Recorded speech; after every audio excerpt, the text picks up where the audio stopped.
I'm going to do a quick video on how to start a older Caterpillar. It's D6C, and we'll go through the steps of how to start this old thing up, just in case I get Alzheimer's and forget. You never know. Just basically do a quick walk around and give it a look over, make sure the hoses and everything's intact and tracks are still on it. Everything looks good. She has about a 90% undercarriage under it. Gears are good, tracks are good. We just tightened the tracks up here last week,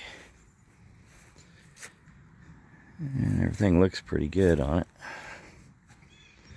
Yeah, you can pick these old D6s up. This is a 74 model. You can pick these up 20 to 30,000 with a fairly decent undercarriage under it. Definitely a handy thing to have. Alright, we get situated here. Okay, let me go over and explain some of the controls here. This lever here is your throttle, and then you have your clutches levers for braking. This lever here and this pedal down here works your right side tracks, and the left one does the same thing with the pedal down there. These pedals here operate your blade tilt, and then you have a lever over here to the right, which is for your blade up and down. And we turn over here. Oh, this pedal down here is a decelerator pedal. So whenever you pull your throttle back into a high RPM position, you can decelerate by pressing the pedal down without having to keep moving your lever. And over here we have a power shift transmission, which is, you got your forward side here for second and third gear.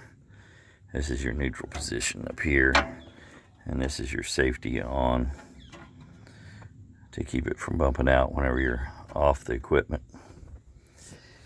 And over here you have a starter and a preheat switch, and of course all your gauges for your oil pressure, things that you need to check whenever you start it up.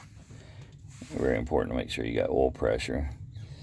All the fluids you need to check before you start it. Make sure your oil level's good, your hydraulics. That's where you fill your hydraulic fluid.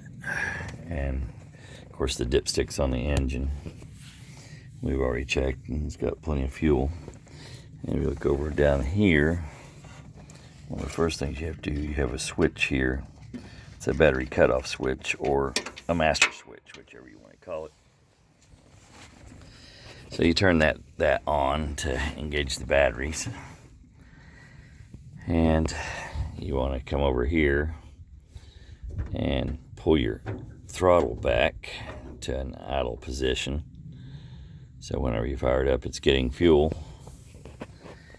And this here, you want to take the preheater switch. It's about 50 degrees out. You push it in, hold it for about 30 seconds whenever you turn it to the heat side. So it sends electrical current to your glow plugs to preheat your cylinder.